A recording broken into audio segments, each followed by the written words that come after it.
एका पौर्णिमेच्या रात्री चंद्राच्या स्वच्छ प्रकाशात एका शांत बागेत एका राजपुत्राने डोळे उघडले आणि जगाला शांतीचा, प्रेमाचा एक नवा मार्ग दाखवला। ही गोष्ट आहे बुद्धाची आणि ही गोष्ट आहे पौर्णिमांची। बुद्धांच्या जीवनात पौर्णिमेला महत्त्वाचं स्थान आहे। ही योगायोगाची गोष्ट नाही, तर ती एका आध्यात्मिक प्रवासाची खूण आहे। बुद्धांच्या जीवनातल्या जन्म, बोधप्राप्ती, पहिला उपदेश, भिक्षूंनी एकत्र येणं आणि महापरिनिर्वाण या महत्त्वाच्या घटना पौर्णिमेच्या दिवशीच घडल्या। फक्त बुद्ध पौर्णिमाच नाही, तर इतरही पौर्णिमा बौद्ध धम्मात महत्त्वाच्या आहेत। आजच्या व्हिडिओमध्ये आपण याच पौर्णिमांचं बुद्धांच्या जीवनात आणि बुद्ध धम्मात असणारं महत्त्व समजून घेणार आहोत। यातली सगळ्यात पहिली आणि महत्त्वाची वैशाख पौर्णिमा। लुंबिनीच्या बागांमध्ये, शाल वृक्षांच्या वनात, पूर्ण चंद्राच्या रात्री राणी मायादेवीने एका गोंडस लेकराला जन्म दिला। हा दिवस होता वैशाख पौर्णिमेचा। त्या लेकराचं नाव ठेवलं सिद्धार्थ। हा सिद्धार्थ पुढे प्रेम सांगणारा गौतम बुद्ध झाला। पुढे आयुष्यात सत्य शोधण्यासाठी सिद्धार्थने घर सोडलं, साधू संन्याशांना भेटून वेगवेगळे मार्ग शोधून ध्यानधारणा केल्या, तपश्चर्या केल्या। शेवटी बोधगया या ठिकाणी एका बोधिवृक्षाखाली ध्यानस्थ बसून सिद्धार्थाला ज्ञानप्राप्ती झाली। हा दिवसही वैशाख पौर्णिमेचाच। तिथून पुढे सिद्धार्थ बुद्ध झाला, ज्ञानी झाला। बुद्धांचं महापरिनिर्वाण हेही वैशाख पौर्णिमेलाच कुशीनगर येथे झालं। जन्म, ज्ञानप्राप्ती आणि निर्वाण हे तीनही टप्पे एकाच दिवशी। बौद्ध धम्मात याला एक शिकवण मानली जाते की जीवन, ज्ञान आणि मृत्यू या त्रयीचा अखंड प्रवाह हाच खरा याचा बोध आहे। वैशाख पौर्णिमेला बुद्ध पौर्णिमा किंवा वेसाक पौर्णिमा म्हणूनही ओळखलं जातं। जगभरातील बौद्ध अनुयायी बुद्ध पौर्णिमा मोठ्या श्रद्धेने साजरी करतात। या दिवशी बुद्ध विहारांमध्ये ध्यान, उपवास, प्रवचन आणि दान केलं जातं। बौद्ध धर्मातील दुसरी महत्त्वाची पौर्णिमा आहे आषाढी पौर्णिमा, जी धम्मचक्र प्रवर्तन म्हणूनही ओळखली जाते। ज्ञानप्राप्तीनंतर बुद्ध काही काळ मौनात राहिले। आपल्याला मिळालेलं हे ज्ञान इतरांपर्यंत पोहोचलं पाहिजे या विचाराने बुद्ध पोहोचले सारनाथ या ठिकाणी, जिथे त्यांच्यासोबत पूर्वी साधना करणारे 5 जुने साधक असतात: कौंडिन्य, बद्दीय, वप्प, महानाम आणि अस्सजी। बुद्धांनी आपल्या धम्माचा सर्वात पहिला उपदेश त्यांनाच दिला, धम्मचक्र प्रवर्तन सुत्त।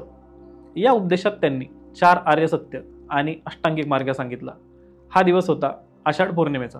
4 आर्य सत्यांमधलं पहिलं सत्य होतं, या जगात दुःख आहे। दुसरं, दुःखाचं कारण आहे तृष्णा। तिसरं, दुःखाचा अंत शक्य आहे। आणि चौथं, दुःख निवारणासाठी एक मार्ग आहे, अष्टांगिक मार्ग। अष्टांगिक मार्ग म्हणजे जीवनात योग्य दृष्टिकोन, योग्य विचार किंवा वृत्ती, योग्य वाणी, योग्य कृती, योग्य उपजीविका, योग्य प्रयत्न, योग्य सजगता आणि योग्य ध्यान यांचा समावेश।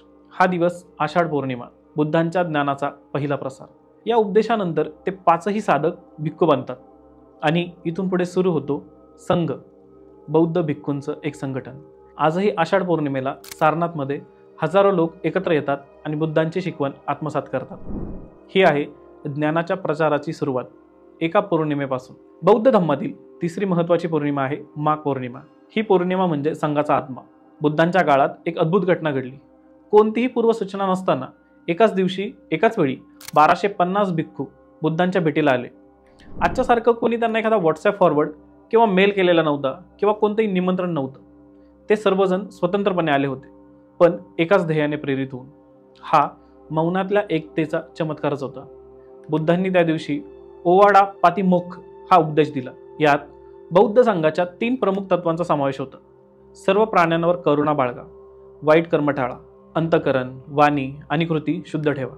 ही होती माघ पौर्णिमा।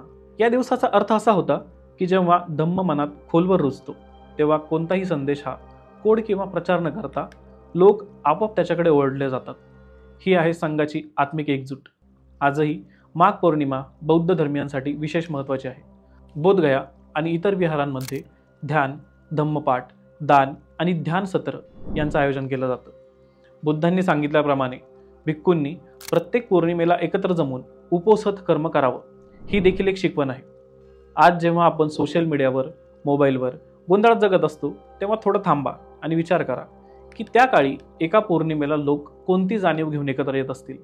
चंद्राच्या प्रकाशात केवळ पूजा नव्हे, तर अंतर्मनात डोकावून पाहणं हे होतं।